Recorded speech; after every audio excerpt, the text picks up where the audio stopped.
মেয়েদের প্রতি এত ঘৃণা কিসের আপনাদের?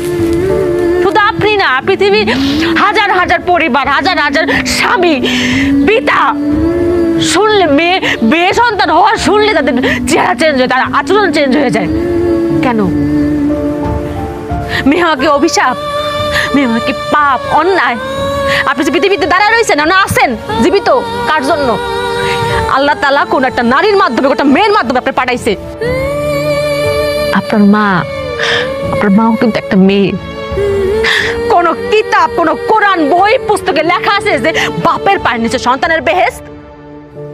দেখছেন?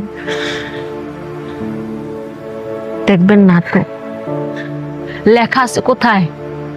মায়ের পায়ের নিচে সন্তানের বেহেশত। সে মা একটা মেয়ে। আসলাম আর একটা কথা, আপনারা কি মনে করেন ছেলে সন্তান আমার খুঁটি, আমার শেষ প্রজন্মের খুঁটি? রিজিকের মালিক আল্লাহ। কার মাধ্যমে আল্লাহ খাওয়াবেন এটা একমাত্র আল্লাহ তাআলা ভালো জানেন। সেটা একটা ছেলের মাধ্যমে হইতে পারে, একটা মেয়ের মাধ্যমে হইতে পারে, যে কারোর মাধ্যমে হইতে পারে। কেউ কাউরে খাওয়াইতে পারে না। আল্লাহ পাক খাওয়ান কারোর মাধ্যমে হয়, কারোর উসিলা হয়। আর ছেলেটা যদি খুঁটি হইতো তাহলে এই বাংলাদেশে বৃদ্ধাশ্রমের সংখ্যা বাড়তো না। বাংলাদেশে এমন একটা বৃদ্ধাশ্রম খুঁজে পাবেন না যে বাপ মারে কোনো মেয়ে বৃদ্ধাশ্রমে দিয়েছে। খোঁজ নিয়ে দেখেন, প্রত্যেকটা বৃদ্ধাশ্রমে দিয়েছে তার ছেলে সন্তান। তাইলে মেয়েদের দোষটা কেন? আপনাদের আরেকটা ভুল ধারণা যে ভবিষ্যতের মুখ উজ্জ্বল করবো আবার পোলা। খালি কি পোলারাই করে? মেয়েরা করে না?